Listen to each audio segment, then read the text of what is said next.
Tepuk tangan buat Habib Nabil. Ya, bismillahirrahmanirrahim. Rabbi syrah li sadri wa yassir li amri wahlul 'uqdatan min lisani yafqahu qawli. Para pemirsa, baik yang di studio maupun juga di rumah, anak-anakku sekalian, para pemuda, para remaja.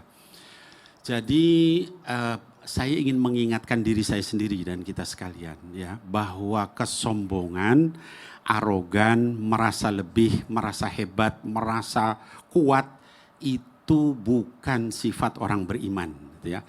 Perlu diketahui oleh kita semuanya, bukan satu dua orang yang kita tunjuk, kita semuanya. Dosa pertama seorang hamba kepada Allah adalah sombong. Itu dilakukan oleh iblis la'natullah alaih. Suruh sujud sama Adam, dia tidak mau. Ketika ditanya, ana khairum minhu, khalaqtani min nar wa khalaqtahu min tin. Saya lebih baik dari dia. Dia itu cuma dari tanah, saya dari api. Gara-gara itu dilaknat sama Allah sampai hari kiamat. Itu karena kesombongan. Jadi jangan sekali-kali, saya ingatkan diri saya dan kita semua, jangan sekali-kali kita merasa sombong, itu dosa besar. Ya. Lalu yang kedua, mungkin pertanyaannya, kenapa sih kita nggak boleh sombong? Karena sombong itu hanya boleh bagi Allah Subhanahu Wa Taala.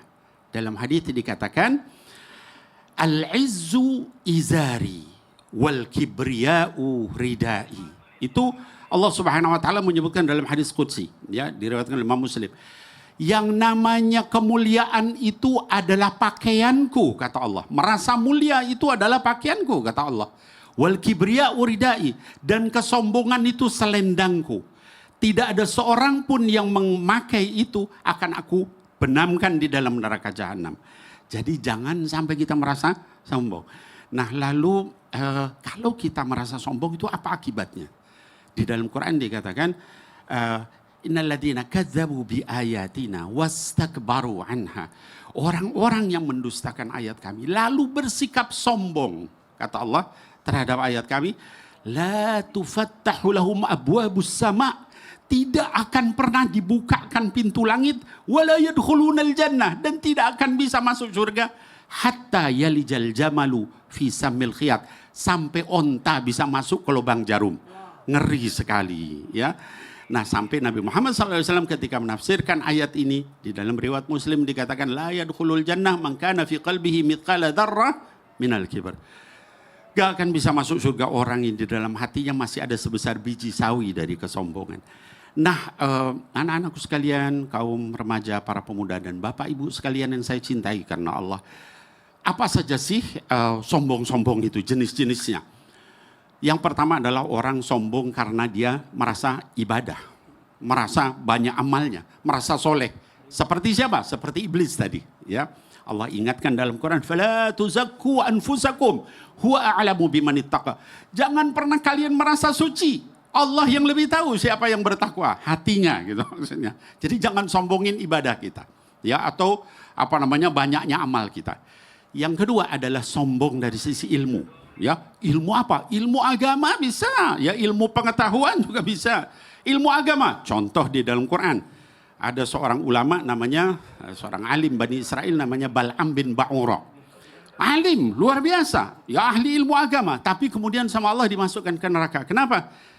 Kata Allah, walau syi'na la rafa'nahu biha. Kalau Allah inginkan dia, Allah angkat dia dengan ilmu agamanya. Walakin akhlada ilal ard. Tapi karena dia sombong, maka dia lebih senang ke dunia, maksudnya turun ke bumi, hina, itu kata Allah Subhanahu wa taala. Wa taba'a hawa, lalu dia ngikuti hawa nafsunya. Famataluhu kamatalil kalb. Ulama yang seperti itu seperti anjing, kata Allah. Ya, intahmil alaihi yalhad au tatruku yalhad. Kalau kamu halau dia, kamu ingetin dia, dia julurkan lidahnya. Kalau kamu biarin, dia tetap julurkan lidahnya juga. Naudzubillah, naudzubillah. Ada lagi intelektual, sombong. Contohnya apa? Samiri dalam Quran. Bahkan sampai emas itu dia bikin jadi patung sapi, disuruh disembah. Ilmu membuat orang jadi sombong. Ada lagi sombong karena harta. Tadi disebutkan Korun contohnya. Akhirnya apa? Dibenamkan sama Allah dengan seluruh hartanya ke dalam bumi, gitu ya.